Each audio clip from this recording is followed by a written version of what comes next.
یہ ایک بہت ہی دکھ بھری یہ واقعات ہو رہے ہیں. یہ ایک تو 2 یا 4 کلپ آپ نے دکھا دی ہیں. وہاں پر 22 کروڑ میں سے آدھی عوام اسی طرح سے زندگی گزارنے پر مجبور ہے.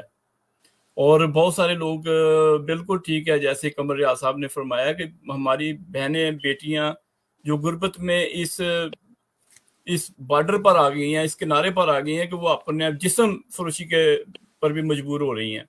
تو یہ بہت ہی خطرناک المیہ ہے. اللہ پاک ہمارے ملک اور ہماری بیٹیوں کو وہاں پر عزت و تحفظ کے ساتھ زندگی گزارنے کی ہمت عطا فرمائے.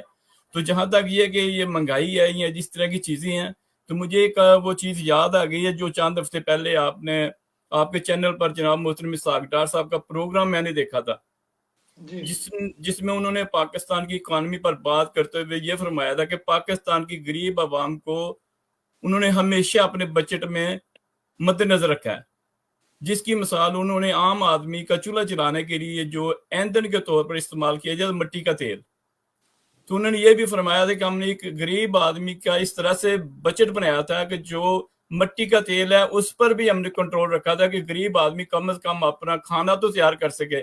اگر وہ سردی میں ہے تو اس کو اپنا گھر گرم کرنے کے لیے یا ایندھن کی ضرورت ہے, تو اس طرح کا ہم نے بجٹ بنایا تھا. تو میں سمجھتا ہوں کہ جب یہ سب چیزوں کو دیکھتے ہیں تو میں تو یہی سمجھتا ہوں کہ ایسے حالات میں جناب محترم اسحاق ڈار صاحب کی عشت ضرورت ہے پاکستان کو, کیونکہ ان کے بغیر پاکستان کی معیشت کو دوبارہ سے ٹھیک کرنا ناممکن ہے.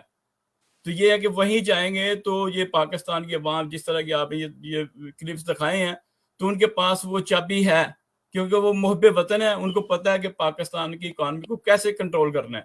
تو میں یہی ریکویسٹ کروں گا اور یہی امید رکھتا ہوں کہ اللہ پاک ہمارے ملک پر اپنی رحمت فرمائے اور وہ جا کر پاکستان کی گری ہوئی معیشت کو دوبارہ قائم کر سکیں. اور دوبارہ میں شیخ صاحب کو انٹرپٹ کرتا ہوں, شاید اس سے پہلے بھی ایک پروگرام پہ آپ نے